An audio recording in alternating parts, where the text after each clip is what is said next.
ഇന്നലത്തെ എൻ്റെ വീഡിയോ കണ്ടിട്ടേ ഒരുപാട് പേര് ചോദിച്ചു. മീൻസ് എൻ്റെ ഫ്രണ്ട്സൊക്കെ മെസ്സേജ് അയച്ച് ചോദിച്ചു, "നീ എന്താ റിയാക്ട് ചെയ്തില്ലേ? അപ്പോൾ നീ ഒന്നും പറഞ്ഞില്ലേ?" എന്നൊക്കെ. സത്യത്തിൽ ഞാൻ അപ്പം തന്നെ പ്രതികരിച്ചിരുന്നു. കാരണം ഞാൻ ആരുടെയും മുമ്പിൽ യാചിക്കാൻ വന്ന ആളൊന്നും അല്ലല്ലോ. ഒരു പേരൻ്റായിട്ട് എൻ്റെ കൊച്ചുങ്ങളുടെ കാര്യം ചോദിക്കാൻ വേണ്ടി വന്ന ഒരാളല്ലേ ഞാൻ. ഞാനൊരു നേഴ്സാണ്. എനിക്ക് വ്യക്തിപരമായിട്ട് എത്രയെല്ലാം ടെൻഷനുണ്ട്. വീട്ടിൽ ചിലപ്പോൾ അമ്മായിയമ്മയോട് അടിയിട്ടിട്ടായിരിക്കും, ഹസ്ബൻഡിനോട് അടിയിട്ടിട്ടായിരിക്കും, അല്ലെങ്കിൽ പിള്ളാരുടെ അടുത്ത് എന്തെങ്കിലും പറഞ്ഞിട്ടായിരിക്കും എന്ന് കരുതി ഞാൻ പോയിട്ട് എൻ്റെ രോഗിയുടെ മുമ്പിൽ, എൻ്റെ പേഷ്യൻസിൻ്റെ മുമ്പിൽ, അവരുടെ ബൈസ്റ്റാൻഡേഴ്സിൻ്റെ മുമ്പിൽ ഞാൻ പോയിട്ട് ചാടി തുള്ളി അവരെ അടിക്കാൻ ചെല്ലുമോ? ഇല്ല. അപ്പം നമ്മൾ ചിരിച്ച് ഭയങ്കര സന്തോഷത്തോടെ, "ഹാ അപ്പച്ചാ എന്തുകൊണ്ട് വിശേഷം?" അല്ലെങ്കിൽ "ആൻറ്റി എന്തുകൊണ്ട് വിശേഷം?" അങ്ങനെയല്ലേ നമ്മൾ ചോദിക്കുക. നമ്മൾ പല ദിവസങ്ങളിൽ നമ്മൾ വെള്ളം പോലും കുടിക്കാതായിരിക്കും അവരുടെ ഫ്രണ്ടിൽ നിന്ന് "ആ ഫുഡ് കഴിച്ചോ?" അത് എന്നൊക്കെ നമ്മൾ ചോദിക്കുന്നത്. അതൊക്കെ നമ്മുടെ ജോലിയുടെ ഭാഗമാണ്. അതുപോലെ തന്നെയല്ലേ ഏതൊരു ഡിപ്പാർട്ട്മെൻ്റ് ആണെങ്കിലും മാന്യമായിട്ട് ഒരാളോട് സംസാരിക്കുക എന്നുള്ളത്. അല്ലാതെ അവരെ നോക്കിയിട്ടാണോ കൊള്ളാം അവൾ കറുത്തിരിക്കുന്നു, അല്ലെങ്കിൽ അവൾ കണ്ടിട്ട് ക്രിസ്ത്യാനി അല്ലെന്ന് തോന്നുന്നു, ഇങ്ങനെയാണോ പറയുന്നത്? അല്ലല്ലോ. ആ നമ്മൾ കുമ്പിടേണ്ടത് ദൈവത്തിൻ്റെ മുമ്പിൽ മാത്രമേ ഉള്ളൂ. മനുഷ്യരോട് നമ്മൾ കാണിക്കുന്നത് എന്തുവാ? ബഹുമാനമാണ്. ബഹുമാനം കാണിക്കണ്ട എന്ന് പറയുന്നില്ല. പക്ഷെ ഒരു റെസ്പെക്റ്റ് നമ്മൾ കാണിക്കണം എന്നുണ്ടെന്നുണ്ടെങ്കിൽ തിരിച്ച് ആ ഒരു റെസ്പെക്റ്റ് കിട്ടിയെങ്കിൽ മാത്രമേ നമ്മൾ കാണിക്കത്തുള്ളൂ. അല്ലെങ്കിൽ നമ്മൾ എന്തിനാ അങ്ങോട്ട് റെസ്പെക്റ്റ് കാണിക്കാൻ പോകേണ്ടത്?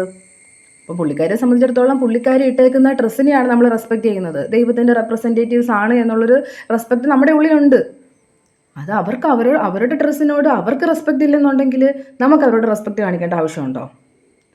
ഇപ്പോൾ ഏതൊരു സ്ഥാപനമാണ്, അല്ലെങ്കിൽ എന്ത് സംവിധാനമാണെങ്കിലും മുന്നോട്ട് പോകണമെന്നുണ്ടെങ്കിൽ അവിടെയുള്ള ആൾക്കാരും എല്ലാവരും വിചാരിക്കണം. നമ്മളിപ്പം പിള്ളേരെ സ്കൂളിൽ അവിടെ വിടുന്നില്ല, നമ്മളെല്ലാവരോടും വിചാരിക്കുക ഞങ്ങളുടെ പിള്ളേർ നിങ്ങളുടെ സ്കൂളിൽ പഠിക്കുന്നില്ല എന്ന്. രാവിലെ ടീച്ചർമാരും അല്ലെങ്കിൽ സിസ്റ്റേഴ്സും അല്ല മറ്റാൾക്കാരും എല്ലാം കൂടെ രാവിലെ ഒരുങ്ങിക്കെട്ടി അവിടെ വന്നിരുന്ന് കഴിഞ്ഞാൽ സ്കൂൾ ഓടുമോ? ഓടത്തില്ല. അതുപോലെ തന്നെ പേഷ്യൻസ് വിചാരിക്കുകയാണ് എല്ലാവരും ഇങ്ങനെ തീരുമാനം എടുക്കുകയാണ്, ആ ഹോസ്പിറ്റലിലോട്ട് ഞങ്ങളിനി പോകത്തില്ല എന്ന്. രാവിലെ ഞാനും എന്നെപ്പോലുള്ള ആൾക്കാരും എല്ലാ ഹോസ്പിറ്റലിലെ ചെയർമാൻ സഹിതം രാവിലെ ഒരുങ്ങിക്കെട്ടി ഹോസ്പിറ്റലിൽ പോയിരുന്നു കഴിഞ്ഞാൽ ഹോസ്പിറ്റൽ ഓടുമോ? ഓടത്തില്ല. അപ്പം എല്ലാവരുടെ സഹകരണവും എല്ലാം ഉണ്ടെങ്കിൽ മാത്രമേ ഒരു സ്ഥാപനം മുന്നോട്ട് പോകാൻ പറ്റത്തുള്ളൂ. നമ്മുടെ കസ്റ്റമേഴ്സാണ് അവരാണ് അവിടുത്തെ രാജാക്കന്മാർ. അവരെ നമ്മൾ റെസ്പെക്റ്റ് ചെയ്യണം എന്നുള്ളത് നമ്മുടെ ജോലിയുടെ ഭാഗമാണ്.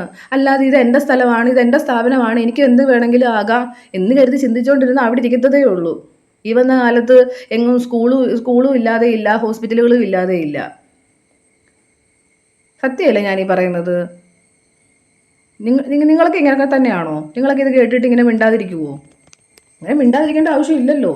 നമുക്ക് വാതുറന്ന് സംസാരിക്കാൻ വേണ്ടിയല്ലേ ദൈവം നമുക്ക് വായ്നാക്കൊക്കെ തന്നേക്കുന്നത്. എല്ലാവരും അങ്ങ് മിണ്ടാതെയും കേൾക്കാതെയും ഭയങ്കര വിശുദ്ധരാണ്, ഞങ്ങളൊന്നും പ്രതികരിക്കത്തില്ല, ഞങ്ങളെല്ലാം കേട്ടോണ്ടിരിക്കത്തതേ ഉള്ളൂ. അങ്ങനെയാണോ ചെയ്യേണ്ടത്?